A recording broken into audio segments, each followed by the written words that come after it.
Uzmemo neki dobar auto i odemo negdje gdje nikog nema daleko, da spavamo kada se kupa. Martina, evo nas u Top stilu. Poznaješ Top stil? Naravno da poznam, vidiš me kako sam lijepa. Sa nama je danas Dino Bog. Bog Borise, Bog Martina. U emisiji Celebrity Makeover cijele sezone imamo ove sjajne proizvode Moroccan Oil i Label M, kojih je uvoznik naravno Top stil. A sada ćemo Martina, našim gledateljicama i gledateljima, pokazati zašto si ti tako lijepa. Pa krenimo s poslom. Hajde da.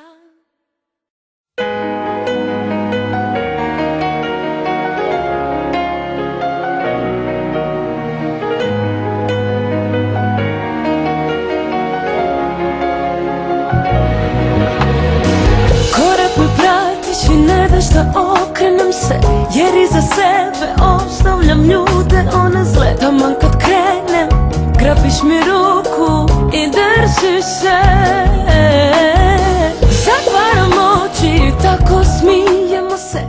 U današnjem Audio Lab Celebrity Makeoveru, upravo ovdje u salonu Top stila, napravili smo nešto revolucionarno, a to je da smo stavili jedan preljev. O čemu se radi? Tako je, Boris, stavili smo novi predljev od Subtila, broj 1012, to je naša najnovija nijansa i jako lijepo izgleda. Kao što mogu pomirisati, koristili smo i Moroccan Oil. Tako je, Boris, koristili smo Moroccan Oil kao njegu i styling za kosu. Martina, Dino, a sada pogledajmo kako smo se uz pomoću Top stila zabavili u Bolonji na sajmu frizerstva i kozmetike. Pogledajmo. Jer moje oči tebi govore sve, dok spava grad, ti slušaš me, vjeruješ sve. Zatvaram oči i tako smijemo se. Nekoliko tjedana za redom družili smo se i vidjeli novosti iz Bolonje.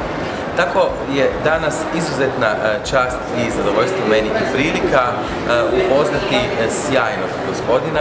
Inače, gospodin Maleti, čovjek koji godinama radi prestižni namještaj i koji je jako poznat u frizerstvu.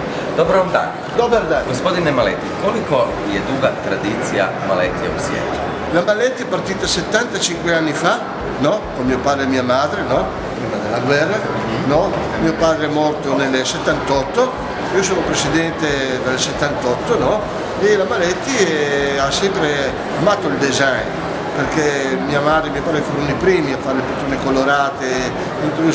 La svolta vera nel design fu circa 25 anni fa, quando noi introducemmo Stark, che è stato il più grande design che abbia conosciuto, e successivamente ho introdotto grandissimi nomi, Boris Ippe che si ispirava a un architetto della Jugoslavia allora, e poi dopo Giovannoni, l'architetto d'Armani, Claudio Silvestrini, Diego Merz, Ross Longros. Abbiamo lavorato con i più grandi design del mondo e abbiamo tramutato proprio l'arredamento per parrucchieri, perché abbiamo tramutato un salone da parrucchieri in un luogo di design e di cultura.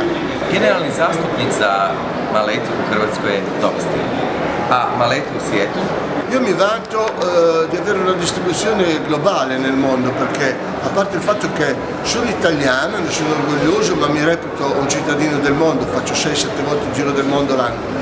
Esportiamo in 101 paesi e in Croazia abbiamo un grande amico, Marian, e lavoriamo molto bene, anche perché personalmente io amo tantissimo la Croazia, ci sono stato anche adesso, vengo spesso a fare le ferie e lo trovo una nazione fantastica. Suradnja sa dizajnerom Giovannonijem i ekologija. Sì, abbiamo tramutato un po' il design, no? Anche in ecologia, no? Perché secondo me era una svolta nel mondo, non si poteva parlare o lavorare solo ed esclusivamente di design, no? A parte che il design è cambiato, una volta il design era scomodo, abbiamo fatto del design comodo. ma il design deve seguire i tempi, perciò non si poteva parlare solo di design, bisognava parlare anche di ecologia, una cosa alla quale noi teniamo moltissimo, no? E infatti le ultime 3 linee, 2 di Giovannoni e una fatta da Christophe Pillet, sono state fatte tutti con dei materiali, diciamo, di riforestazione, ad esempio alluminio riciclato, il Sky non contiene petrolio, c'è molto lino. È logico, noi parliamo di un design ecologico al 90%, no? Perché non possiamo mica parlare di design e di ecologia al 100%, parliamo di design al 90% ecologico, però sicuramente è stata una grande svolta nel mondo perché siamo stati i primi a portare l'ecologia nell'arredamento dei parrucchieri e io spero che sia seguita questa linea qua, perché oggi salvare la terra è molto importante. Secondo me anche noi come designer e come costruttori di design abbiamo una missione in questa terra. Śpiewa si kosa drugi. Sljedeći put ja hoću Bolonju. Hoćemo je voditi, hoćemo, ha? Naravno. A sada jedan poklon Top stila za tebe, proizvode koje obožavaš. Give it to me baby. Aha. Give it to me baby. O, okej. Bok.